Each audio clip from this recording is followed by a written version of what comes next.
കൂട്ടായ്മ സന്തോഷിക്കുന്ന അനുഭവം നമുക്കുണ്ടായിരിക്കണം. और इन सारी जो संगतियां हैं, इनमें से कितनी आनंद हमें महसूस होती हैं, उसी प्रकार हमें परमेश्वर के साथ जो संगति है वो भी हमें रखना है, ताकि प्रभु का आनंद हमारे जीवन में आए। 2-3 വർഷങ്ങൾക്ക് മുമ്പൊക്കെ നമ്മൾ കേറിയ ഉടനെ നോക്കും, നമ്മുടെ പ്രിയപ്പെട്ടവരൊക്കെ അവിടെ ഉണ്ടോ എന്ന് ഇങ്ങനെ നോക്കുമായിരുന്നു. और 2-3 साल पहले जब हम इस मीटिंग में प्रवेश करते थे, तो ऐसे देखते थे कि हम पसंद करने वाले लोग आज आए हैं या नहीं हैं। അപ്പൊ അവരൊക്കെ ജീവനോടെ ഉണ്ടോന്ന് പോലും അറിയത്തില്ല. और आज ऐसे अवस्था में है कि वे लोग आज जीवित है या नहीं, ये भी हम नहीं जानते, കാണാനില്ല. क्योंकि वे दिखाई नहीं दे रहे हैं। അനിത രാജു അനേകം നാളുകൾക്ക് ശേഷം ജോയിൻ ചെയ്തിട്ടുണ്ട്. വളരെ സന്തോഷമുണ്ട് സിസ്റ്ററെ. കർത്താവ് അനുഗ്രഹിക്കട്ടെ. Praise the Lord. और बहन अनीता राजू बहुत समय के पश्चात आज जुड़े हुए हैं। आपको देखते ही बहुत खुशी हमें ഇത് महसूस നമ്മൾ പറഞ്ഞ होती है। കേട്ട് കാണാം. കാണാതെ പോയി കണ്ടു കിട്ടി. സ്തോത്രം. और हम जब अब जो बातें बोल रहे हैं वे सुन रही हैं, वे खोए हुए थे अब ढूंढ कर निकाले हैं। ഡൽഹി വെച്ച് എനിക്കൊരു ചർച്ചിൽ ബ്രദർ ഉണ്ടായിരുന്നു, ജോൺസൺ എന്നാ പേര്. और दिल्ली में प्रभु के दास की कलीसिया का एक भाई था, उसका नाम जॉनसन था। അദ്ദേഹം ഏറ്റവും പുറകിൽ നിന്ന് പിറ്റേ ചാരി കൈയും കെട്ടി ഇങ്ങനെ ഇരിക്കും. സ്വോത്രം പറയത്തില്ല, അനങ്ങത്തില്ല, കൈയും കൊടുത്തില്ല. और वो भाई ऐसा था कि सबसे पीछे जाके बैठते थे, दीवार में ठेक कर बैठते थे और हाथ धर कर बैठे रहते थे। ना तो वो ताली बजाता था, ना तो वो धन्यवाद देता था, कुछ भी नहीं करता। തന്റെ കൂടെ ഒരു ഒരു ഹരിയാനക്കാരൻ പച്ചക്കറി കിടന്നവനാ തന്റെ കൂടെ ഇരിക്കുന്ന, തന്റെ പുറകിൽ ഇങ്ങനെ ഇരിക്കും. और ऐसा हुआ कि उसके साथ एक हरियाणवी एक व्यक्ति वहां पर बैठते थे, वे सब्जी बेचने के काम करते थे। ആ പുള്ളിക്കാരൻ പിന്നെ കൈ കൊട്ടും, ജോൺസൺ കൈ കൊട്ടത്തില്ല. वो भाई फिर भी हाथ ताली बजाते हैं, परंतु ये जॉनसन नाम के जो भाई थे वे कभी भी तालियां नहीं बजाते थे। ഞാൻ ജോൺസണോട് പറഞ്ഞു, ജോൺസൺ ഒന്ന് ഉണരുന്ന കണ്ടിട്ട് എനിക്ക് അങ്ങ് മരിച്ചാൽ മതി. और मैंने उस भाई से इस प्रकार कहा कि जॉनसन भाई, आप थोड़ा जागृति होकर देखकर, मुझे मृत्यु होना है, यही मेरी इच्छा है। ഇവിടെ എടുത്ത മറുപടി എന്താ പറഞ്ഞറിയാവോ? और उस समय में उस भाई ने क्या उत्तर दिया आप जानते हो? അങ്ങനെ ഇപ്പം ഭാഷ ചാകണ്ടെന്ന്. और ऐसे कहते हैं कि मैं ताली बजाकर देखकर आप मरे ना। എന്തെല്ലാം അതിന് എനിക്കൊരു പ്രശ്നമില്ല, ഞാൻ മാറത്തില്ല. ഞാനൊരു കാര്യം പറയാം, और മാറ്റുന്ന ജീവിതമാണ് നമ്മുടെ ഡെയിലി ചേഞ്ച് ആകുന്ന, മാറ്റം വരുത്തുന്ന സ്വഭാവത്തിനും. എത്ര മാറ്റം വരുന്ന ജീവിതം, മാറ്റം അതിൽ ഓർത്തോണം, കർത്താവുമായിട്ടൊരു ബന്ധമില്ല. और ऐसे कई लोग होते हैं कि कितना भी परमेश्वर का उपस्थिति वे आमीन में वो अनुभव करे या कुछ भी हो जाए, वे अपने जीवन को बदलना नहीं चाहते हैं। मैं एक बात आपको कहता हूँ कि परमेश्वर का उपस्थिति हमारे जीवन में बदलाहट लाने वाला एक उपस्थिति है। यदि हमारे जीवन में ऐसे एक बदलाहट जो प्रभु चाहता है वो नहीं आ रहा है, तो हमें प्रभु के साथ कोई संबंध नहीं रहेगा। കഴിഞ്ഞ വെള്ളിയാഴ്ച തുടങ്ങിയ മഴയാ ഇതുവരെ നിന്നിട്ടില്ല ഇവിടെ ബോംബെയില്. और मुंबई में पिछले शुक्रवार से जो बरसात शुरू हुई है वे अभी तक रुकी नहीं है, वो चलते रहता है। ഞായറാഴ്ച എന്റെ ചർച്ചിലൊരു സഹോദരി പറയാ, മഴയത്ത് പോയി എന്റെ മോൻ അങ്ങ് കുതിർന്നു പോയെന്ന്. रविवार को हमारी कलीसिया की एक बहन इस प्रकार कह रही है कि भाई बरसात में मेरा बच्चा जाकर वे भीग गया है। കുതിർന്നു എന്ന് പറഞ്ഞാ എന്താ പറഞ്ഞാ പനി പിടിച്ച് കിടപ്പിലായപ്പോ. അപ്പൊ എല്ലാരും അങ്ങ് और ചിരി വന്നു. उसका എല്ലാരും ചിരിച്ചു. കുതിർന്നു और പോയെന്ന് उसका പറഞ്ഞാൽ അത് ചിരിക്കാത്ത. और उसका अर्थ ही ऐसा है कि मलयालम में इस प्रकार बताते हैं कि वे पानी सोख कर पूरा भीग चुका है और अब ये बीमारी की अवस्था में पड़े हुए हैं। ബോംബെക്കെല്ലാം കുതിർന്നവരുണ്ടോ? മഴ നനഞ്ഞിട്ട്. हम्म। और ऐसा कोई है जो मुंबई में ऐसे भीगी हुई अवस्था में, बीमार की अवस्था में पड़े हुए हैं? നമുക്കിനി വാക്യത്തിലെ ബൈബിളിൽ കടന്നു വരാം. നമുക്കൊരു വാക്യം വായിക്കാം. और हम आए प्रभु के वचन की ओर हम जाएंगे, प्रभु का वचन में हम अपने ध्यान को लेकर चले। ഒന്ന് ദിനവൃത്താന്തം 4-ാം അധ്യായം 9-10 വാക്യങ്ങൾ. First chronicle chapter 4 verse 9 to 10. पहला इतिहास का पुस्तक उसका 4था अध्याय उसके 9 से 10 वचन को हम पढ़ेंगे. ആരെങ്കിലും വായിച്ച് സഹായിച്ചാൽ ഉപകാരമായിരിക്കും. First chronicle chapter 4 verse 9 and 10. पहला തന്റെ इतिहास का पुस्तक സഹോദരന്മാരെക്കാൾ തന്റെ സഹോദരന്മാരെക്കാൾ ഏറ്റവും മാന്യനായിരുന്നു. അവന്റെ അമ്മ ഞാൻ അവനെ വ്യസനത്തോടെ പ്രസവിച്ചു എന്ന് പറഞ്ഞ് അവന് യബ്ബേസ് എന്ന് പേരിട്ടു. യബ്ബേസ് ഇസ്രായേലിന്റെ ദൈവത്തോട് നീ എന്നെ നിശ്ചയമായി അനുഗ്രഹിച്ച് എന്റെ അതിർ വിസ്താരമാക്കുകയും നിന്റെ കൈ എന്നോട് കൂടെ ഇരുന്ന് അനർത്ഥം എനിക്ക് വ്യസന കാരണമായി തീരാതെ വണ്ണം എന്നെ കാക്കുകയും ചെയ്താൽ കൊള്ളായിരുന്നു എന്ന് അപേക്ഷിച്ചു. അവൻ അപേക്ഷിച്ചതിനെ ദൈവം അവന് നൽകി. Thank you pastor. और इस प्रकार लिखा है पहला इतिहास 4 अध्याय 9 और 10 वचन. याबेस अपने भाइयों से अधिक प्रतिष्ठित हुआ और उसकी माता ने यह कहकर उसका नाम याबेस रखा, मैंने इसे पीड़ित होकर उत्पन्न किया. याबेस ने इज़राइल के परमेश्वर को यह कहकर पुकारा, भला होता कि तू मुझे सचमुच आशीष देता और मेरा देश बढ़ाता और तेरा हाथ मेरे साथ रहता और तू बुराई से ऐसा बचा रखता कि मैं उससे पीड़ित ना होता. और जो कुछ उसने मांगा वो परमेश्वर ने उसे दिया. പരമേശ്വരനെ ദേദിയ. ഞാൻ 39 years ആയി രക്ഷിക്കപ്പെട്ടിട്ട് ഇന്ന് വരെ യബ്ബേസ് എന്ന് പേരുള്ള ഒരുത്തനെ കണ്ടിട്ടില്ല. और प्रभु के दास इस प्रकार कह रहे हैं कि वे उद्धार पाकर 39 वर्ष हो चुके हैं और आज तक किसी का भी नाम याबेस नाम का कोई भी उन्होंने देखा नहीं है. ആദം കേട്ടിട്ടുണ്ട്, യൂദായും കേട്ടിട്ടുണ്ട്, പക്ഷെ യബ്ബേസ് എന്ന് പേരുള്ള ഒരു ഒറ്റ ഒരുത്തനെ ഇന്ന് വരെ കണ്ടു. നിങ്ങൾ ആരും കേട്ടോന്ന് എനിക്ക് അറിയത്തില്ല. और आदम नाम सुना है, यूदास नाम सुना है, परंतु याबेस करके नाम वाले व्यक्तियों को उन्होंने कभी सुना नहीं है. എനിക്ക് നിങ്ങളോട് കാര്യമുള്ള വിധിയെ മാറ്റുന്നവനാ നമ്മുടെ ദൈവം. मैं आपसे एक बात कहना चाहता हूँ, हमारे सर के ऊपर लिखी हुई जो लेख है उसे बदलने वाला परमेश्वर है हमारा परमेश्वर. ദൈവം ഒരു വ്യക്തിയിലേക്ക് ഇറങ്ങി വന്നാൽ അവന്റെ ചരിത്രം മാറും. यदि परमेश्वर एक व्यक्ति के जीवन में उतर आए तो उसका पूरा इतिहास को वो बदल देता है. വചനം പറയുന്ന ഒരുവൻ ക്രിസ്തുവിലാവൻ പുതിയ സൃഷ്ടിയാകുന്നു, പഴുത് കഴിഞ്ഞു പോയി. परमेश्वर का वचन इस प्रकार कहता है कि एक व्यक्ति यदि मसीह में हो जाए तो वे नई सृष्टि बन जाती हैं, पुरानी सब बातें बीत गई हैं. ഞാൻ അങ്ങനെ വ്യക്തിയെ തിരക്കൊണ്ടിരിക്കുക, പുതിയ സൃഷ്ടി ഇന്ന് വരെ കണ്ടെത്താൻ പറ്റിയിട്ടില്ല. और मैं ऐसा एक व्यक्ति को ढूंढ रहा हूँ लेकिन एक नया सृष्टि बना हुआ एक व्यक्ति को मैं देख नहीं पा रहा. ഒത്തിരി സംഘടനകൾ കണ്ടിട്ടുണ്ട്, ഒത്തിരി പാസ്റ്റർമാരെ കണ്ടിട്ടുണ്ട്, പക്ഷെ ഒരു പുതിയ സൃഷ്ടിയെ ഇന്ന് വരെ ഞാൻ കണ്ടിട്ടില്ല. बहुत सारी संस्थाओं को देखा हूँ, बहुत सारे पासवानों को देखा हूँ, लेकिन एक नया सृष्टि को मैं अभी तक नहीं देख पाया हूँ. അത് പറഞ്ഞിട്ട് ഇതെന്റെ വിധിയാണ്, ഇതെനിക്കുള്ളതാണ്, ഞാൻ അത് അനുഭവിച്ചേ പറ്റുമെന്നൊക്കെ എല്ലാവരും പറയാറുണ്ട്. और कई लोग इस प्रकार कहते हैं कि ये मेरा नसीब है, ये मुझे ऐसे ही सामना करना ही है, इसके आगे मुझे कोई उपाय नहीं है. ऐसे अनेक प्रकार की बातों को लोग कह देते हैं. ഞാൻ പറയാം തലയിലെഴുത്തെന്ന് പറയാം, തലയിലെഴുത്ത്. और कई लोग ऐसे कहते हैं कि मेरे सर के ऊपर लिखा हुआ लेख इसी प्रकार का है. എന്നൊരു ഒരു തലയൊട്ടിയിൽ എഴുതുന്ന ഞാൻ കണ്ടിട്ടില്ല. और आज तक ऐसे कोई भी लिखा हुआ मैंने किसी के ऊपर देखा नहीं है. ഈ ഹിന്ദുക്കൾക്ക് പ്രത്യേകിച്ച് നായന്മാർക്ക് എഴുതുണ്ട്, ജനിച്ചു കഴിഞ്ഞ 3 മാസം ജാതകം എഴുതി. ജാതകം എന്ന് പറഞ്ഞൊരു ചരിത്രം, നമ്മുടെ ചരിത്രം മൊത്തം. और हिंदुओं के बीच में ऐसा एक प्रथा रहता है कि एक व्यक्ति का जन्म होने के पश्चात 3 महीने के पश्चात उसका और राशियों को वो लिख कर रखते हैं.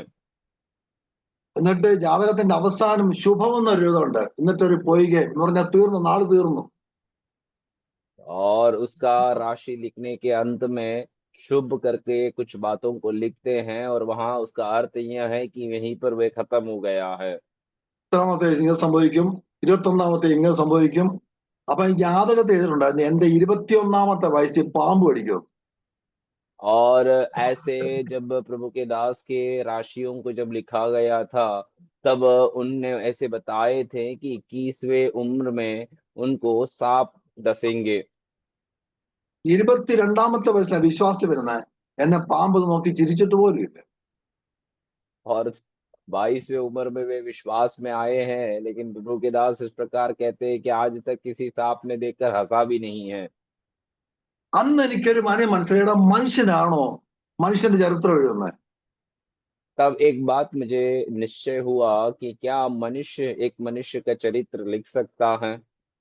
24-ാം വയസ്സിൽ പാമ്പ് കടിക്കും, 30-ാം വയസ്സിൽ ജോലി കിട്ടും, ഇങ്ങനെയൊക്കെ നക്ഷത്രം ഏതാണ്ടൊക്കെ വരച്ചു കെട്ടി. എന്നിട്ട് ഞാൻ രക്ഷിക്കപ്പെട്ടപ്പോ ആദ്യം എന്റെ ജാതകം എടുത്താൽ കത്തിച്ചു കളഞ്ഞു. और ऐसे मेरे बारे में, प्रभु के दास के बारे में लिखा गया था कि वे 21वें उम्र में उनको सांप ढसेंगे, 30वें उम्र में उनको नौकरी मिलेगी। लेकिन जब परमेश्वर के दास उनके 22वें उम्र में जब प्रभु में आए, उद्धार पाए, तो उन्होंने सबसे पहला काम ये किया कि उनके विषय में लिखी हुई जो राशि थे वो सब उठाकर जला दिया। അന്ന് എനിക്കൊരു മനസ്സിലായി, എന്റെ ചരിത്രം മാറ്റാൻ കഴിവ് ദൈവം സ്വർഗത്തിലുണ്ട്. तब ये बात मैं जान पाया कि मेरा इतिहास को बदलकर नया बनाने वाला एक परमेश्वर स्वर्ग में है। അപ്പൊ ചരിത്രം മാറ്റാൻ, വിധി മാറ്റാൻ നമ്മൾ എന്തോ ചെയ്യണം?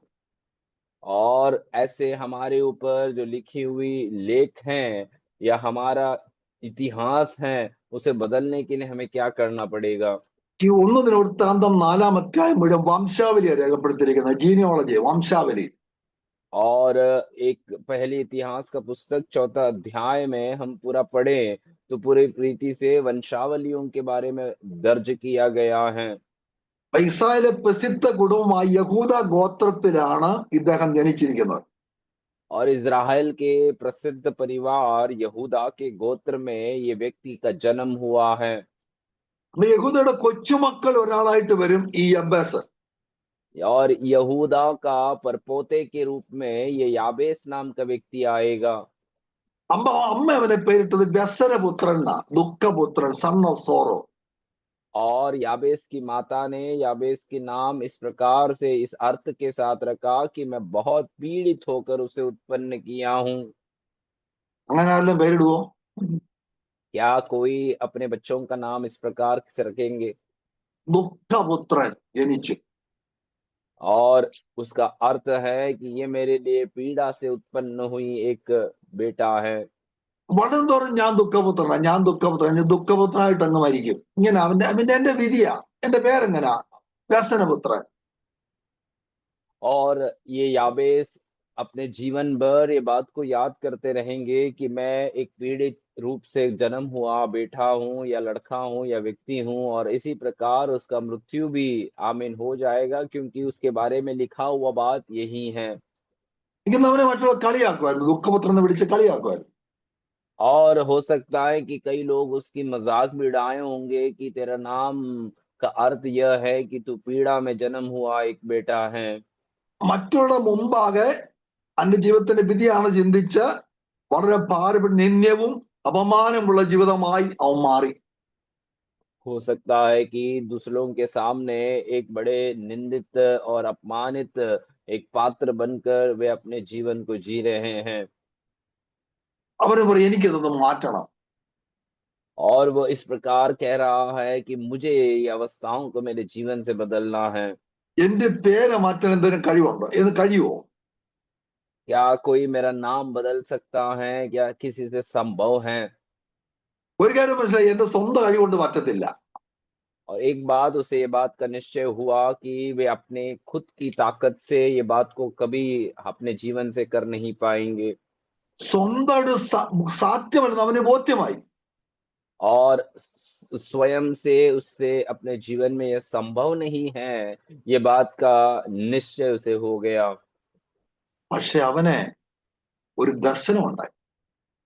परंतु ये याबेस नाम के व्यक्ति को अपने जीवन में परमेश्वर का एक दर्शन को वो लिए चलता था। ദർശനത്തിന് വൈകിട്ട് അവന്റെ വല്യപ്പന്റെ ചരിത്രം വായിച്ചപ്പോഴാ और इसका कारण ये था क्योंकि वे अपने बाप दादा के जो इतिहास को पढ़ने के पश्चात इसके जीवन में ऐसे अनुभवों को ले आया। അവന് സാക്ഷാൽ വല്യപ്പനായ യാക്കോബ് യാബോക്ക് കടവിൽ വെച്ച് ദൈവത്തോട് പ്രാർത്ഥനയിൽ മല്ലിട്ട് അനുഗ്രഹം കാസ്തമായി പേര് മാറ്റി അവന്റെ വല്യപ്പൻ ചരിത്രം അവന്റെ അകത്തോട്ടങ്ങ് കയറി. അമ്മേ, अपने बाप दादा के जो इतिहास या बाप दादा जो याकूब है, याकूब का जीवन जो याबोक के नदी के तट के किनारे पे जो अनुभव उसने किया था और उसका नाम को बदला हुआ अवस्थाओं को ये व्यक्ति याबेस नाम की व्यक्ति याद करता है और उसी के विषय में वे आगे बढ़ते हैं। എങ്ങനെയാ അവൻ ദൈവത്തോട് കരഞ്ഞു പ്രാർത്ഥിച്ചു. പക്ഷേ കരഞ്ഞു പ്രാർത്ഥിച്ചു, ദൈവം ഇറങ്ങി വന്നു, ദൈവത്തോട് വ്യക്തിപരമായി പ്രാർത്ഥിച്ചു, ദൈവിക സംസർഗത്തിലോട്ട് കയറി. പ്രാർത്ഥിച്ചപ്പോൾ അവന്റെ പേര് ദൈവം മാറ്റി. और उसका जीवन में कैसे उसके बदलाहट होता है, ये वचन हमें बताता है कि वे परमेश्वर के साथ वो गहरे संबंध में उतर जाते हैं और उसके बाद वो परमेश्वर की उपस्थिति में आंसुओं को बहाकर वे रोते हैं। उसके बाद वो परमेश्वर के साथ जब निरंतर एक संपर्क में, एक वार्तालाप में जब वो पहुंचता है, उसके लिए परमेश्वर उसका नाम को बदल देता है। അവൻ ഒരു കാര്യം കൂടെ മനസ്സിലാക്കി, വിലാപം നൃത്തമാക്കുന്നവനാ ദൈവം. और एक और बात, ये बात व्यक्ति समझ जाते हैं कि परमेश्वर अपने विलाप को नृत्य में बदल देने वाला प्रभु है। തൊടാതെ പോലും വെള്ളത്തെ വീഞ്ഞാക്കിയവനാ നമ്മുടെ കർത്താവ്. और बिना पानी को छुए साधारण पानी को दाखरस में बदल देने वाला परमेश्वर है हमारा प्रभु। നിങ്ങൾക്കൊരു മാറ്റം വേണമെന്ന് ആഗ്രഹം ഉണ്ടെങ്കിൽ ഷോർട്ട് ഒന്നുമില്ല, ദൈവത്തിലോട്ട് കയറി ആ സംസർഗത്തിലോട്ട് കയറി enter into his presence, ദൈവിക സംസർഗത്തിലോട്ട് കയറിയിട്ട് ദൈവത്തോട് ഹൃദയത്തിന്റെ അടിത്തട്ടിൽ നിന്ന് ഒന്ന് പ്രാർത്ഥിക്കാമെങ്കിൽ ചരിത്രം ദൈവം മാറ്റും. आप यदि अपने जीवन में परमेश्वर के साथ एक संपर्क रहना चाहते हैं और अपने जीवन में एक बदलाहट चाहते हैं, तो आप अपने जीवन में ये बात को करना जरूरी है कि आप निरंतर परमेश्वर के साथ एक संबंध में, एक संपर्क में रहें और प्रभु का उपस्थिति में आप प्रवेश करें, तो निश्चय होगा कि आपके जीवन में भी परमेश्वर एक बड़ी बदलाहट को लेकर आएगा। നമ്മുടെ കർത്താവ് ഭൂമിയിലായിരുന്നപ്പോഴേ ഒരു വേശ്യ സ്ത്രീയെ എല്ലാം കൂടെ പിടിച്ചോണ്ട് കർത്താവിന്റെ മുമ്പിൽ കൊണ്ടങ്ങിട്ടു. और हमारा यीशु मसीह जब इस पृथ्वी में सेवकाई कर रहा था, तब एक व्यभिचारिणी स्त्री को सब लोगों ने ले आकर यीशु मसीह के सामने डाल दिया തൊണ്ടി സഹിതം പിടിച്ചോണ്ടാ കൊണ്ടുവന്നെ. और सबूत के साथ उस स्त्री को वे लेकर आए थे। എല്ലാവരുടെ കയ്യിലും കല്ലുണ്ട്. सबके हाथ में एक एक पत्थर उसे मारने के लिए वे तैयार रखे थे। ഈ സ്ത്രീയുടെ കയ്യിലില്ല, യേശുവിന്റെ കയ്യിലില്ല, ബാക്കി എല്ലാവരുടെ കയ്യിലും കല്ല.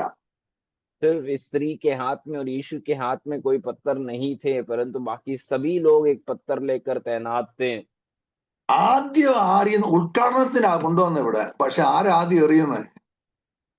पहले उद्घाटन करने के लिए वे उसे यीशु मसीह के पास लाया था, लेकिन सबसे पहला कौन फेंकेगा ये इंतजार कर रहा था। യേശുവിനെ ഉദ്ഘാടിക്കാൻ കൊണ്ടുവന്ന. यीशु मसीह के द्वारा उद्घाटन करने के लिए उसे उसके पास लेकर आया। ആദ്യം ആരെ എറിയുന്നത്? सबसे पहला कौन फेंकेगा? യേശു എറിയുമെന്ന് പറഞ്ഞില്ല. और यीशु उसे पत्थर मारेंगे या फेंकेंगे ये बात के बारे में नहीं कहा എറിയണമെന്നും പറഞ്ഞില്ല. और फेंकने के लिए भी नहीं कहा। ഒറ്റ കാര്യം പറഞ്ഞുള്ളൂ, एक ही बात उन्होंने यीशु से कहा, നിങ്ങളിൽ പാപമില്ലാത്തവൻ ആദ്യം ഉദ്ഘാടനം ചെയ്തോളാൻ പറഞ്ഞു. और यीशु मसीह ने उन लोगों से, भीड़ से ऐसी ही बताया कि तुम में से जो पाप नहीं किए हैं वे पहले इसे पत्थर मारे। ഓരോരുത്തൻ വിശുദ്ധ വസ്ത്രവും പൊതിച്ചുകൊണ്ട് സ്ഥലം വിട്ടു. एक एक व्यक्ति वहां पर जो खड़े थे वे अपने पवित्र वस्त्रों को ओढ़कर पत्थर को छोड़कर वहां से चले गए। അതുപോലെ പോയി വൺ ബൈ വൺ. एक एक करके वे वहां से निकल गए। എന്നെ ചിന്തിച്ചതല്ല, ഇവള് തന്നെ പാപം ചെയ്തില്ലല്ലോ. या मुझे चिंतित किया हुआ या विचार में डाला हुआ विषय ये नहीं है। मैं ऐसे सोच रहा था कि एक व्यक्ति अकेला पाप नहीं करता है। ഈ മനുഷ്യനോടെ പോയി. और इस स्त्री के साथ पाप किया हुआ वो पुरुष वो कहाँ गया? This will not commit adultery by all by herself. Let the man go. और ऐसा एक समझ है, क्योंकि ये स्त्री अपने आप में ये व्यभिचार का काम अकेले में नहीं कर सकता, उसके साथ जो पुरुष था वो कहाँ चला गया? അതിലൊരുത്തൻ ഇതിനകത്തുണ്ടെന്ന്.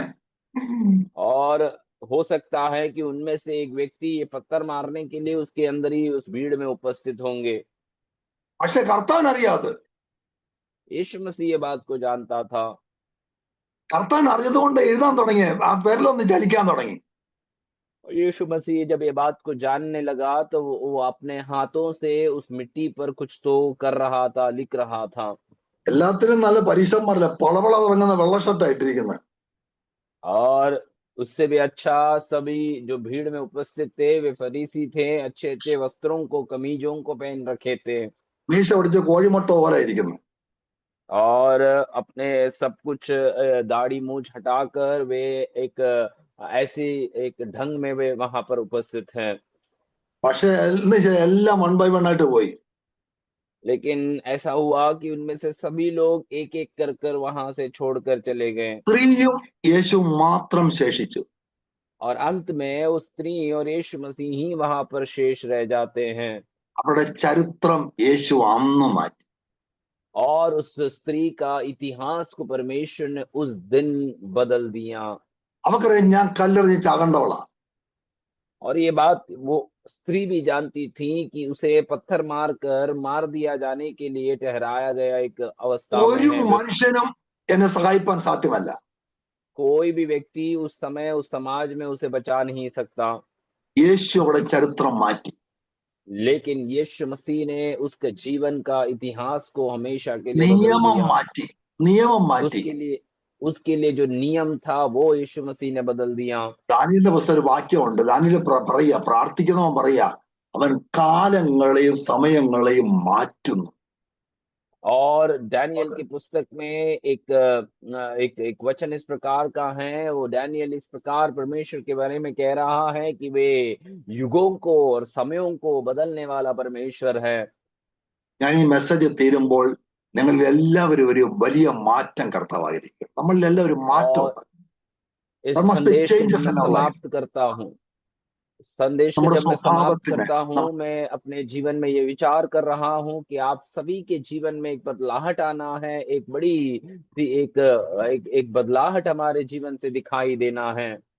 നമ്മുടെ കാഴ്ചപ്പാടിന്, നമ്മുടെ സ്വഭാവത്തിന്, നമ്മുടെ എല്ലാത്തിനും ചേഞ്ച്, ഡെയിലി ചേഞ്ച് കർത്താവ്. നമ്മുടെ കുഞ്ഞുങ്ങളിൽ മാറ്റം നമ്മൾ ആഗ്രഹിക്കുന്നില്ലേ? അല്ലേ? हमारे स्वभाव में, हमारे दृष्टिकोण में और हमारे जीवन के हर एक क्षेत्र में हम एक बदलाहट को हमारे जीवन में इच्छा करना है। क्या हम अपने बच्चों के अंदर एक बदलाहट को नहीं चाहते हैं? അവൻ ഇങ്ങനെ നമ്മൾ കേൾക്കുന്ന, അവൻ ഇസ്രായേലിന്റെ ദൈവത്തോട് പ്രാർത്ഥിക്കും. ഇസ്രായേലിന്റെ ദൈവത്തോട്. और वहां वचन में इस प्रकार लिखा जाता है कि वे इज़राइल के परमेश्वर से प्रार्थना करेंगे। 4 വിഷയങ്ങൾക്ക് വേണ്ടി അവൻ പ്രാർത്ഥിച്ചത്. और 4 विषयों के लिए याबेस यहाँ पर प्रार्थना करता है। ആദ്യത്തെ വിഷയം ഇതാണ്, ദൈവം നിശ്ചയമായും എന്നെ അനുഗ്രഹിക്കണം. और पहला विषय यह है कि निश्चय तू मुझे आशीष देगा। എന്റെ അമ്മാവനിട്ട പേരായിരുന്നല്ലോ ബസ് ദുഃഖത്തിന്റെ കാരണം, അല്ലെ? അമ്മ പേരിട്ട കാരണമല്ല ദുഃഖത്തിന്റെ കാരണം. और उसकी माँ ने उसके विषय में ये नाम उसके ऊपर रखे थे क्योंकि वे पीड़ित से उत्पन्न किया गया एक बेटा था। ദുഃഖവും പേര് നടക്കുന്നവനായിരുന്നു ഈ ബസ്. और याबेस अपने जीवन में ये दुख और ये निंदा के विषयों को लेकर चलने वाला एक व्यक्ति भी रहा। ഒരിക്കൽ ദേവസ്വം പറഞ്ഞു, യഥാർത്ഥ സന്തോഷം അവന്റെ ഹൃദയത്തിന് ദൈവം കൊടുക്കണം. ഇത് അവന്റെ ആഗ്രഹം. യഥാർത്ഥ സന്തോഷം, ദുഃഖം മാറി സന്തോഷം വരണം. और एक व्यक्ति, एक प्रभु के दास ने इस प्रकार कहा कि साक्षात जो परमेश्वर का आनंद है वो उसके जीवन में परमेश्वर ले आना जरूरी है। इसका दुख को हटाकर आनंद में उसके जीवन को बदल देना है। അതിന് പണത്തിനോ അരിക്കോ തുണിക്കോ ഒന്നിനും സാധ്യമല്ല, ദൈവം കൊടുക്കണം. और ये आनंद यदि उसे प्राप्त होना है, वो ना तो धन से, ना तो वो कोई खान पान के वस्तुओं से या कोई भी प्रकार की चीजों से वे हासिल करना नामुमकिन है। പണ്ട് കേരളത്തിൽ ആത്മീയ കത്തിപ്പടർന്നപ്പോൾ എല്ലാ സാധുക്കളായിരുന്നു, പക്ഷെ ഭയങ്കര സന്തോഷമായിരുന്നു. സന്തോഷം എന്നറിയാമോ? ഓലക്കീറിന്റെ കീഴെ ആരാധിച്ച് സന്തോഷിക്കുമായിരുന്നു. അത്ര സന്തോഷം കർത്താവ് അവർക്ക് കൊടുത്തു. ഇന്നോ पुराने समय में केरल के उस प्रदेश में परमेश्वर के प्रिय लोग जो पुराने जमाने के थे, वे लोग आमीन सारे दुखों में भी, सारे मुश्किलों में भी, आमीन बड़े तंग परिस्थिति में भी वे बड़े आनंद के साथ परमेश्वर की वो सेवा करते हैं। लेकिन आज सब कुछ होने के बावजूद भी लोगों का रवैया कैसा है? അങ്ങനെ ഞാൻ ചിന്തിക്കും, എടാ പണം കിട്ടിയ സന്തോഷം ചുമ്മാതാ. യഥാർത്ഥ സന്തോഷം ഉള്ളവന് ചോദിച്ചറിയാം. യഥാർത്ഥ സന്തോഷം ദൈവം നമ്മുടെ ഹൃദയത്തിൽ തരും. അത് ഹൃദയത്തില.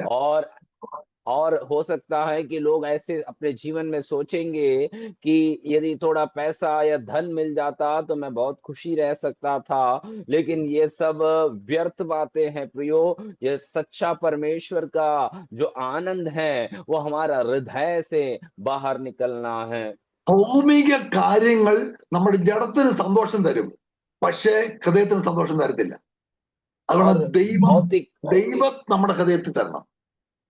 और भौतिक विषय जो हमें प्राप्त होती हैं वे हमारे चेहरे पर एक बड़ी खुशी लेकर आती हैं, लेकिन परमेश्वर लाने वाला जो आनंद है वो हमारा हृदय में परमेश्वर हमें देता है।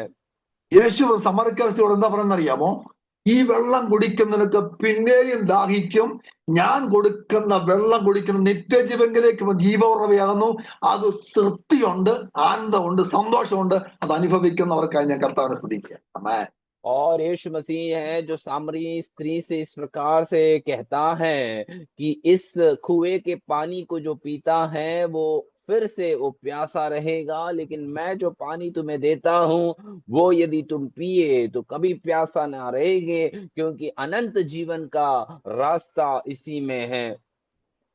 ഒരിക്കലും ഞാന് 2002 ടൈംസ് ഓഫിന്റെ ഒരു സംഭവം വായിക്കാനിടയായി തീർന്നു.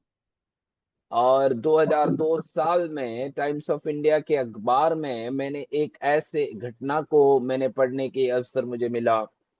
ഒരു മനുഷ്യന്റെ ഹിസ്റ്ററിയാ. एक मनुष्य का सारा इतिहास को वहां पर लिखा गया है। അദ്ദേഹത്തിന് അന്ന് 55 ഇയേഴ്സ് ഉണ്ട്. और उस समय में उस व्यक्ति को 55 उम्र के थे वे। ഇദ്ദേഹം ഒരു യുപിക്കാരനാ. और ये व्यक्ति जो है उत्तर प्रदेश के रहने वाले एक व्यक्ति हैं। അദ്ദേഹം വിദേശത്ത് ഓയിൽ കമ്പനി ജോലി ചെയ്യുക. और ये व्यक्ति विदेश में एक तेल के खदान में वे काम कर रहे थे। അങ്ങനെ ഇരിക്കുമ്പോൾ ഇയാളുടെ ബോസ് മില്യനറാ. ബോസിന്റെ और കൊച്ചിനെ കാണാതെ പോയി. और ऐसा हुआ कि उस व्यक्ति के जो मालिक हैं उसका बेटा अचानक से गायब हो गया। ഇദ്ദേഹം എന്തറിയാമോ? യുപിക്കാരൻ തെരഞ്ഞ് ഒരു മാസത്തിനകം ഇവനെ കണ്ടുപിടിച്ചു. और इस यूपी वाला ये जो भाई हैं, जो कर्मचारी हैं, उस बेटे को 1 महीना लगभग ढूंढते उस व्यक्ति को, उस बेटे को लौटा दिया। അത് ഓണക്ക് വലിയ സന്തോഷമായി. और ये बात को देखकर जो जो मालिक था वे बहुत खुश हो गए। അപ്പൊ ഇനിയും നീ എന്റെ ജോലിക്കാരനല്ല, എന്റെ വീട്ടിൽ അംഗമാണെന്ന് പറഞ്ഞ് വീട്ടിൽ താമസിപ്പിച്ചു. और उसके पश्चात वो खुशी के कारण वे अपने मालिक से इस प्रकार कहने लगा कि अब से तुम मेरा कर्मचारी नहीं है, परंतु मेरा परिवार का एक अंग रहेगा। ഇദ്ദേഹം അവിടുന്ന് പണി പഠിച്ചൊരു സ്വന്തമായിട്ടൊരു കമ്പനി ആരംഭിച്ചു, ഓയിൽ കമ്പനി. और ये व्यक्ति वहां पर उस नौकरी को अच्छे से सीख कर अपना एक खुद का व्यवसाय वहां पर शुरू किया। അദ്ദേഹം ഒരു പെൺകൊച്ചിയെ സ്നേഹിച്ചു, അവളങ്ങ് മരിച്ചുപോയി. और उसके पश्चात वहां पर किसी से वो प्रेम किया था, लेकिन वो व्यक्ति वहां गुजर गए। ആ 55 ഇയേഴ്സ് ഉള്ള അയാൾ പറയാ, ഇന്ന് എനിക്ക് സ്വന്തമായിട്ട് ഷിപ്പ് ഉണ്ട്, സ്വന്തമായിട്ട് ഫ്ലൈറ്റ് ഉണ്ട്. और वो 55 साल का वो व्यक्ति वहां पर उस समय कहने लगा कि आज मुझे खुद का जहाज है, खुद का सब कुछ है। 44 രാജ്യങ്ങളിൽ 44 വീടുണ്ട്. 44 राज्यों में या देशों में 44 मकान मेरे हैं। എപ്പോഴും യാത്രയില്ല. हर समय वे यात्रा करते रहते थे। ഒരു ദിവസത്തെ അദ്ദേഹത്തിന് പ്രോഫിറ്റ് ആണ് 3 കോടി രൂപ. एक दिन का उनका व्यवसाय का मुनाफा जो है वे 3 करोड़ रुपए के होते थे। ഇദ്ദേഹം അവസാനം അദ്ദേഹത്തിന്റെ കഥ എഴുതി പറയാണ്, और अंत में ये व्यक्ति अपनी कहानी में इस प्रकार बातों को कह रहा है, ഞാൻ വിവാഹം കഴിക്കത്തില്ല, मैं अब आगे कब विवाह नहीं करूंगा, शादी नहीं करूंगा, എനിക്കെല്ലാം ഉണ്ട്. मेरे पास सब कुछ है, പക്ഷേ സ്വസ്ഥമായിട്ട് ആഹാരം കഴിച്ചിട്ട് വർഷങ്ങളായി. लेकिन खुशी से, शांति से एक समय का भोजन खा के बहुत साल बीत गए। സ്വസ്ഥമായിട്ട് ഉറങ്ങിയിട്ട് വർഷങ്ങളായി. अच्छे से एक नींद लेकर बहुत साल बीत चुके हैं। എനിക്കിതെല്ലാം വിട്ടിട്ട് പണ്ടത്തെ പോലെ ഒരു തൊഴിലാളിയായി ജീവിച്ചിരുന്നെങ്കിൽ എന്ത് സന്തോഷമായിരുന്നു. और व्यक्ति इस प्रकार कहते हैं कि मैं आज ये सब कुछ छोड़कर पुराने समय का एक छोटी कर्मचारी के समान रहता तो मेरे जीवन में कितनी आनंद रहती। പണം തരാത്ത സന്തോഷം തരാൻ ദൈവത്തിന് കഴിയും. परमेश्वर की उपस्थिति में प्रभु वो आनंद हमें देता है जो कभी भी धन दौलत हमें दे नहीं पाता। ഞാൻ രക്ഷിക്കപ്പെട്ട് വന്നപ്പോ എന്നോട് ചോദിച്ച ഒരാള് എന്തോ കിട്ടിയെന്ന്. ഞാൻ പറഞ്ഞു, എന്റെ ഷെയർ പോയാലും എന്റെ അപ്പനും അമ്മയും പോയാലും എനിക്ക് എന്റെ കർത്താവിനെ കിട്ടി, നിത്യജീവൻ കിട്ടി. ദൈവമക്കളെ, ഞാൻ പറയാ, ദൈവം തരുന്ന, വചനം തരുന്ന, നിത്യജീവൻ തരുന്ന സന്തോഷം ഉലകത്തിലെങ്ങും കിട്ടത്തില്ല. അതാണ് കാരകരക പ്രമാണിയും കുടുംബവും വീടടക്കം ആനന്ദിച്ചു എന്ന് വായിക്കുന്നത്. ദൈവമക്കൾക്ക് മാത്രമുള്ള കാര്യം ആനന്ദം. परमेश्वर के प्रियो, ये बात को हमें ध्यान रखना है कि प्रभु का वचन में इस प्रकार प्रभु का वचन कहता है कि यदि हमारे जीवन में हमें यदि कुछ भी हासिल ना हो, हमारे जीवन में परमेश्वर का वचन हमें बताता है जो धन दौलत हमें जो आनंद और खुशी और जो शांति नहीं प्रदान कर सकता, वो प्रभु का उपस्थिति से हमें अपने जीवन में प्राप्त कर सकते हैं। രണ്ടാമത്തെ പ്രാർത്ഥനയാ, ദൈവം അവന്റെ അതിര് വിസ്താരമാക്കണം. दूसरी प्रार्थना याबेस इस प्रकार से करता है कि वो मेरे देश को बढ़ाए। ഉള്ളതുകൊണ്ട് തൃപ്തനല്ല. जितना है उतना में वो तृप्त नहीं थे। നമുക്കൊരു സൺഡേയും ഒരു കോട്ടയം മീറ്റിംഗ് ഉണ്ട്, നാളെ തൃപ്തരാ. हम अधिकतर समय एक रविवार की प्रार्थना और एक भवन प्रार्थना यदि हमारे जीवन में रहे तो हम उसी में तृप्त हो रहते हैं। അല്ലെങ്കിൽ പാട്ടുകൊണ്ട് തൃപ്തരാ. 6 മണിയാകുമ്പോ സ്ഥലം വിടും. कई लोग केवल गीत में ही तृप्त हो जाते हैं, 6 बजते ही वे छोड़ देते हैं। അല്ലെങ്കിൽ വചനം കൊണ്ട് തൃപ്തരാ. 7 മണിയാകുമ്പോ സ്ഥലം വിടും. और कई लोग वचन से तृप्त हो जाते हैं, 7 बजते ही वे वहां से गायब हो जाते हैं। ദൈവത്തിൽ നിന്നും പേഴ്സണൽ ബന്ധത്തിനും പ്രാപിച്ച എത്ര പേരുണ്ട്? लेकिन परमेश्वर के साथ प्रभु की उपस्थिति में बैठकर व्यक्तिगत रीति से परमेश्वर से प्राप्त किए हुए कितने लोग हैं? സഭയുടെ ബന്ധമുള്ളത് കൊണ്ടോ, എനിക്കൊരു കൂട്ടായ്മ ഉള്ളത് കൊണ്ടോ, പാസ്റ്ററുമായിട്ട് ബന്ധമുള്ളത് കൊണ്ടോ നിനക്ക് സന്തോഷം ലഭിക്കണമില്ല. സന്തോഷം ലഭിക്കണമെങ്കിൽ അത് വിസ്താരമാക്കണമെങ്കിൽ ദൈവത്തോട് പേഴ്സണൽ ഒരു ബന്ധം ഉണ്ടായിരിക്കണം. यदि आप कलीसिया से संबंध रखते हैं या पासबान से संबंध रखते हैं या किसी व्यक्ति से आप संबंध रखते हैं तो जरूरी नहीं है कि आप अपने जीवन में खुशी और आनंद को महसूस कर सकते हैं, परंतु यदि आपका जीवन में प्रभु का आनंद यदि अनुभव करना है और आपका देश का बढ़ाया जाना जरूरी है तो आप परमेश्वर से एक व्यक्तिगत संबंध में आपके जीवन को ले चलना है। ദൈവം അനുഗ്രഹിക്കണം, അതിന് വിസ്താരമാക്കണം. മൂന്നാമത്തെ പ്രാർത്ഥന, ദൈവത്തിന്റെ കൈ എന്നോട് കൂടി ഇരിക്കണം. और याबेस पहला इस प्रकार प्रार्थना करता है कि परमेश्वर तू मुझे आशीष दे, दूसरा तू मेरा देश को बढ़ाए, तीसरा मेरे तेरा हाथ मेरे साथ हमेशा बना रहे। ദൈവത്തിന്റെ കരുതൽ അവന് വേണം. वो इस प्रकार से प्रार्थना करता है कि परमेश्वर आपका वो ख्याल अनुभव मुझे हमेशा जरूरी है।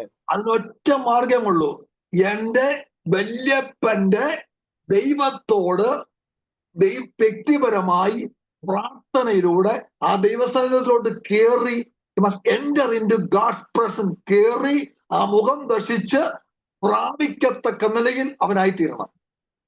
और उसी के लिए एक ही मार्ग है कि आप परमेश्वर के उस उपस्थिति में प्रवेश करें और जैसा परमेश्वर चाहता है वैसे आप प्रभु के जीवन उपस्थिति में अपने जीवन को बनाए रखें और आप परमेश्वर के साथ उस निरंतर संपर्क में रहते हुए आगे बढ़े, तो आपके जीवन में परमेश्वर के उस सारी प्रबंध को, उस ख्याल रखने वाले अनुभवों को आप प्राप्त कर पाएंगे। അറിയാമോ യോസേപ്പിന്റെ പിന്നിൽ ദൈവത്തിന്റെ കരമില്ലായിരുന്നെങ്കിൽ യോസഫ് തകർന്നു പോയേനെ.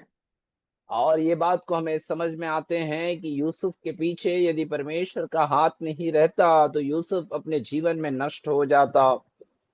ദൈവത്തിന്റെ കരമില്ലെങ്കിൽ എന്തൊക്കെ ഉണ്ടാലും ഒരു പ്രയോജനമില്ല. परमेश्वर का हाथ यदि हमारे जीवन के ऊपर बना ना रहे तो हमारे अंदर जीवन में जो कुछ भी हम प्राप्त कर रखे हैं वे सब व्यर्थ ठहरेंगे। ഇസ്രായേൽ 40 വർഷം മരുഭൂമിയിൽ കൂടെ നടന്നത്, മരുഭൂമിയിൽ കൂടെ. इजरायली लोग लगभग 40 वर्ष तक मरुभूमि में से होकर चले। ആരെ ആഹാരം കൊടുത്തേ? कौन उनको भोजन दिया? ആരെ വെള്ളം കൊടുത്തേ? किसने उन्हें पानी पिलाया? ആരെ 31 രാജാക്കന്മാരെ തോപ്പിച്ചതാരാ? और 31 राजाओं को किसी ने हराया था। ദൈവത്തിന്റെ കരമല്ല അവരെ നടത്തിയത്. क्या परमेश्वर का हाथ नहीं है जो उनको चलाया है? പുള്ളി പ്രാർത്ഥിക്കുക, ദൈവത്തിന്റെ കൈ എന്നോട് കൂടെ ഇരിക്കണം. और वे लोग इस प्रकार प्रार्थना कर रहे हैं कि परमेश्वर का हाथ मेरे साथ हमेशा बना रहे। ദൈവമക്കളെ, നമുക്ക് ഓർക്കും നമ്മുടെ ബുദ്ധി കൊണ്ട് കഴിവുകൊണ്ട് എന്തൊക്കെ നേടിയെടുക്കാവുന്ന ചുമ്മാതാ. ദൈവത്തിന്റെ കരം കൂടെ ഇരുന്നുകൊണ്ടാണ് ദാവീദ് രാജാവായി, ചേട്ടന്മാരെ തള്ളി, യോസേഫ് മന്ത്രിയായത്, താൻ ഉയർത്തപ്പെട്ടത്. ഒരു കാര്യം ഞാൻ പറയാം, എന്തൊക്കെ ഉണ്ടെന്ന് പറഞ്ഞാലും, സഭാജനം കൂടെ ഉണ്ടെന്ന് പറഞ്ഞാലും, പാസ്റ്റർ കൂടെ ഉണ്ടെന്ന് പറഞ്ഞാലും, ദൈവകാര്യം നിങ്ങളോട് കൂടെ ഇല്ലെങ്കിൽ പ്രതികൂലങ്ങളിൽ പിടിച്ചു നിൽക്കാൻ സാധ്യമല്ല. ഇന്ന് പകൽക്കാലം ആ പ്രാർത്ഥന അടർത്തിയെടുത്ത് ഞാൻ പറയുക, എന്റെ അതിർ വിസ്താരമാക്കുവാൻ, നിന്റെ പേര് മാറ്റുവാൻ, നിന്റെ ചരിത്രം മാറ്റുവാൻ ദൈവത്തുള്ള വ്യക്തിയുടെ പ്രാർത്ഥനയ്ക്ക് മാത്രമേ കഴിയൂ. ആമേൻ. हो सकता है कि आप इस प्रकार से सोच रहे होंगे कि अपने जीवन में मेरे पास सब कुछ है, मैं अपने जीवन को सब कुछ अच्छे से संभाल सकता हूं, लेकिन चाहे आपके पास धन दौलत हो, चाहे आपके पास साथ कलीसिया हो, चाहे आपके साथ कोई भी क्यों ना हो, आपके जीवन को जैसा परमेश्वर का अनुभव है वैसे कोई भी आपको अपने जीवन में ले नहीं जा पाएंगे। इसलिए हमेशा याद रखना है कि प्रभु के साथ निरंतर संपर्क रहने से, प्रभु के साथ प्रार्थना का अनुभव में रहने से, परमेश्वर के साथ एक अच्छे रिश्ता बनाए रखने से ही हमारे जीवन में सारी आशीषों को हम प्राप्त कर सकते हैं। जैसे याबेस ने प्रार्थना किया कि तू सचमुच मुझे आशीष दे, मेरे देश को बढ़ाए और तेरा हाथ मेरा ऊपर हमेशा बना रहे। അടുത്ത പ്രാർത്ഥനയാ, അനർത്ഥം വ്യസനമാകാതെ കാക്കണം. और अगला प्रार्थना वो करता है कि ऐसा मुझे बचा रख कि मुझ में और कोई पीड़ा न हो। പേരിന്റെ അർത്ഥം തന്നെ ദുഃഖപുത്രൻ എന്നാണല്ലോ. ദുഃഖം അല്ലെ, और ദുഃഖപുത്രൻ. याबेस नाम का अर्थ ही पीड़ा में जन्म हुआ बेटा। അപ്പൊ അനർത്ഥം വരുമെന്നും തട്ടിപ്പോകുന്ന പേടി കാണും, അതുകൊണ്ടായിരിക്കും. और हो सकता है कि इसके अंदर ऐसी एक एक एक एक, एक डर समाया रहेगा कि कई प्रकार का अनर्थ मेरे जीवन में आ जाए और मैं नष्ट हो जाऊं। ദുഃഖം മാറ്റാൻ, വേദന മാറ്റാൻ, ആശ്വാസം കൊടുക്കാൻ, ദുഃഖത്തെ സന്തോഷമാക്കാൻ, ശാപത്തെ അനുഗ്രഹമാക്കാൻ, മനോകഷ്ടത്തെ ആനന്ദമാക്കുവാൻ, അവന്റെ നാമത്തെ പ്രസിദ്ധമാക്കുവാൻ കഴിയുന്ന ഒരു ദൈവം ഉണ്ടെന്ന് അവൻ ആഴമായി വിശ്വസിച്ചു. और याबेस इस बात पे विश्वास किया कि उसके लिए एक परमेश्वर है जो उसका दुख को, उसके सारे प्रकार की वेदनाओं को, उसकी सारे कष्टों को, नष्टों को बदल कर उसके जीवन में एक आशीषमय अनुभवों को उसको ले चलेगा। അവൻ അപേക്ഷിച്ചതിനെ ദൈവം അവന് നൽകി. Full stop. और आखिरी वचन में इस प्रकार लिखता है कि और जो कुछ उसने मांगा वो परमेश्वर ने उसे दे दिया। അപ്പോസ്തലൻ പൗലോസ് എഫെസ്യ ലേഖനത്തിൽ ഒരു പ്രാർത്ഥനയുണ്ട്, അതിന്റെ അവസാനം പറയുക, God is able to do that man is not able to do.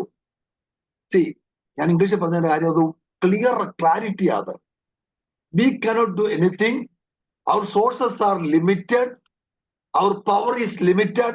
God's power is unlimited. His resource unlimited, his ability is limited. അതുകൊണ്ട് God is able to do more than think and asking. യോബിന്റെ പുസ്തകത്തിൽ വരുമ്പോൾ നിനക്ക് സകലവും കഴിയും. और इस प्रकार प्रेरित पौलुस इफिसियों की पत्री में ये बात को अंतिम समय में प्रार्थनाओं में बताते हैं कि हमारा परमेश्वर आमीन इतना सामर्थी है और वो सब कुछ हमारे लिए पूरा कर सकता है। इसी प्रकार अय्यूब भी प्रार्थना करता है कि हे परमेश्वर तेरे लिए सब कुछ संभव हो सकता है। तो ये बात में हमें विश्वास रखना है कि हमारा परमेश्वर से सब कुछ वो करने के लिए आमीन वो सामर्थी है और वो संभव करा कर देने वाला परमेश्वर है। 43 പേരുണ്ട്. 43 ഇസ്രായേലിന്റെ ദൈവത്തെ അറിയാം. വചനത്തിൽ കൂടെ പകൽ മേഘസ്തംഭം, രാത്രി അഗ്നിത്തൂണ്, ചെങ്കടൽ മുറിച്ചു കടന്ന് യോർദാൻ പിൻവാങ്ങിയത്. ഈ ദൈവം നമ്മുടെ ചരിത്രം മാറ്റാൻ, ദുഃഖം ആനന്ദമാക്കാൻ, അവസ്ഥ മാറ്റാൻ കഴിയുമെന്ന ഉറപ്പും വിശ്വാസവും, നമ്മുടെ ശൈലി മാറ്റാൻ, ഈ ഗ്രൂപ്പിന്റെ ചരിത്രം മാറ്റാൻ, കുടുംബ ചരിത്രം മാറ്റാൻ ഒറ്റ ആൾക്ക് കഴിയത്തുള്ളൂ, ഇസ്രായേലിന്റെ ദൈവം. ആമേൻ. और यहाँ पर आज 43 लोग उपस्थित है और ये 43 लोग 43 रीति से परमेश्वर को अपने जीवन में अनुभव किए हुए लोग हैं। तो ये बात को हमेशा याद रखना कि हमारा परमेश्वर ही है जो हमारे दुखों को बदल सकता है, हमारी चरित्र को बदल सकता है। तो यदि हम चाहे तो हम अपने जीवन से ये परमेश्वर के कार्यों को अपने जीवन से दूसरों के जीवन में प्रकट करा सकते हैं। Only God can treat your situation. और केवल परमेश्वर ही है जो आपके परिस्थिति को बदल सकता है। ഉപായിയെ ദൈവത്തിന്റെ പ്രഭുവാക്കി മാറ്റിയ ദൈവം, ഉപായിയെ. और एक एक एक एक एक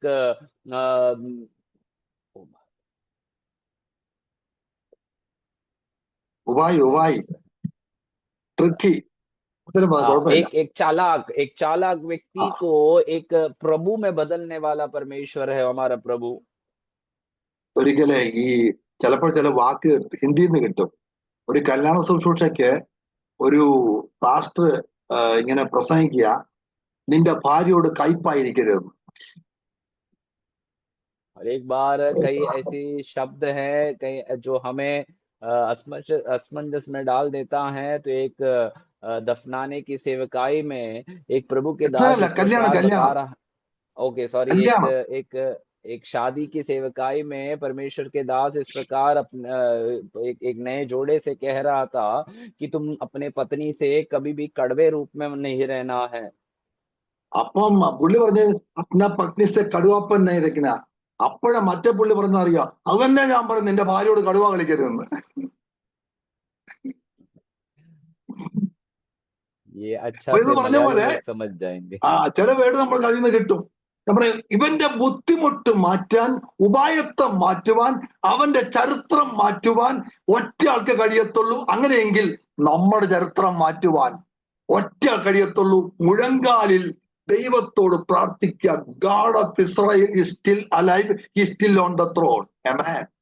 और याबेस के मुश्किलों को हटाने के लिए, उसकी दर्द को हटाने के लिए, उसके चरित्र को बदलने के लिए केवल एक ही परमेश्वर से संभव है। तो हमेशा हमें भी ये बात को समझना है कि हमारे जीवन के हर एक मुश्किलें, हमारे जीवन के दर्द, हमारे जीवन के हर एक तकलीफों को हटाना है। तो हम एक ही एक उपाय हमारे सामने है, घुटने में झांककर परमेश्वर की उपस्थिति में बैठे और प्रभु से पुकारे।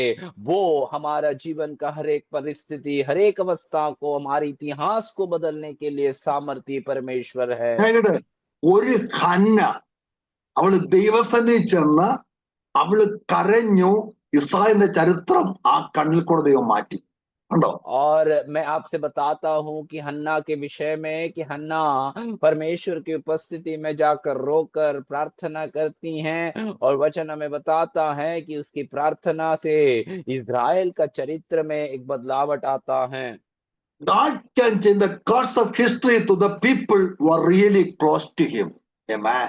परमेश्वर इतिहास के पन्नों को ऐसे बदल देता है जो उसके संग बहुत करीबी रिश्ते में रखते हैं, उन्हीं के द्वारा। നെഹമ്യാവിന്റെ പ്രാർത്ഥന കൂടെ ചരിത്രം മാറ്റിയോ? ആലയം പണിതോ? क्या परमेश्वर ने नेहम्या के प्रार्थना के द्वारा आमीन इज़राइल के इतिहास को नहीं बदला और उस मंदिर के पुनर्निर्माण करने के लिए क्या उसे उपयोग नहीं किया। ഇന്ന് നിങ്ങൾ ഒരു 30 മിനിറ്റ്സ് യഥാർത്ഥ ഹൃദയത്തിൽ ബർത്തിലാമയെ പോലെ ഒന്ന് പ്രാർത്ഥിച്ചാൽ നിങ്ങളുടെ കുടുംബം, നിങ്ങളുടെ സഭ, ദേശം വരെ മാറ്റാൻ കഴിവൊരു കരം ഇന്നും സ്വർഗത്തിലുണ്ടെങ്കിൽ ഇസ്രായേലിന്റെ ദൈവം ഇന്നും ജീവിക്കുന്നു. ഒന്ന് പ്രാർത്ഥിക്കാൻ പറ്റുമോ നമുക്ക്? आज क्या एक अगला 30 मिनट हम परमेश्वर की उपस्थिति में सच्चे मन के साथ इज़राइल के उस परमेश्वर से हमारे जीवन की अवस्थाओं को बदलने के लिए क्या हम प्रार्थना कर सकते हैं। അവൻ തന്റെ സഹോദരന്മാരിൽ ഏറ്റവും മാന്യനാക്കി ദൈവം മാറ്റി. और आमीन याबेस के विषय में आगे के वचनों में परमेश्वर का वचन कहता है कि अपने भाइयों में सबसे प्रतिष्ठित अवस्था में उसको प्रभु बदल दिया। തള്ളപ്പെട്ടവൻ, ദുഃഖപുത്രൻ, വിധി എഴുതിയവൻ ഇന്ന് ആരെന്നറിയോ? മാന്യനാക്കി ദൈവം മാറ്റി. जो व्यक्ति को तिरस्कार किया गया था, जो व्यक्ति के नाम पीड़ा में उत्पन्न हुआ, बेटा के नाम से डाला गया, जो आमीन लोगों के ओर से आमीन तिरस्कृत किया गया व्यक्ति को परमेश्वर ने एक आमीन प्रतिष्ठित व्यक्ति के रूप में बदल दिया। ഏറ്റവും ഇളവനെ മൂത്തവരെല്ലാം പട്ടണത്തിൽ വിട്ടു. കഴിവില്ലാത്തവനെ ആടുമേയ്ക്കാൻ വിട്ട്, കാടുമേയ്ക്കാൻ വിട്ടു. പക്ഷേ അവനെ ദൈവം രാജാവാക്കി മാറ്റി. മറ്റു കഴിവുണ്ടല്ല, ദാവീദും ദൈവമായിട്ട് ബന്ധം ഉണ്ടായി. और हम ये बात को समझ सकते हैं कि सबसे छोटा व्यक्ति जो दाऊद था, उसके घर में बाकी सारे बड़े भाइयों को आमीन उस इज़राइल के सेना में भर्ती किए गए थे, लेकिन दाऊद अकेले को आमीन अपने पिता के भेड़ बकरियों को चराने के लिए उसे आमीन मरुभूमियों में जंगलों में भेज दिया करते थे। लेकिन उस दाऊद जब प्रभु की उपस्थिति में संबंध रखता है, प्रार्थना करता है, उसकी अवस्था को परमेश्वर बदलता है और उसे इज़राइल का राजा के रूप में प्रभु उसको अभिषेक करता है। അവന്റെ അനുഭവത്തിൽ എന്താ പറഞ്ഞേ? എന്റെ അപ്പനും അമ്മയും എന്നെ ഉപേക്ഷിച്ചിരിക്കുന്നു, ഇവൻ ചേർത്ത് പിടിച്ചെന്ന് എന്നെ രാജാവാക്കിയെന്ന്. ഇന്ന് പകൽക്കാൽ ഇസ്രായേലിന്റെ ദൈവം ചരിത്രം മാറ്റാൻ ശക്തനാ, സാഹചര്യം മാറ്റാൻ, സ്റ്റോറി മാറ്റാൻ ശക്തനാ. പക്ഷെ ഒരു കാര്യം, കപടഭക്തി നടക്കത്തില്ല അവിടെ. ഒറ്റകത് ഹൃദയത്തിൽ നിന്ന്, ഭാഷ പറഞ്ഞ പോലെ വസ്ത്രങ്ങളെയല്ല ഹൃദയങ്ങളെ തന്നെ കീറി എന്റെ അടുക്കൽ വരും. ഹിസ്കിയാവ് കരഞ്ഞു. അവന്റെ ആയുസ് മാറ്റിയോ? ഇന്ന് പകൽക്കാലം ഞാൻ പ്രസംഗിക്കുന്ന ദൈവം, ഞാൻ സേവിക്കുന്ന ദൈവം, ഇലയോ പറഞ്ഞ പോലെ ചരിത്രം മാറ്റും ദൈവമാണ്. കർത്താവ് അനുഗ്രഹിക്കട്ടെ. ഈ സജൻ ഒത്തിരി താങ്ക്സ് ഉണ്ട് എല്ലാവർക്കും. God bless you all. Thank you very much. Have A good day.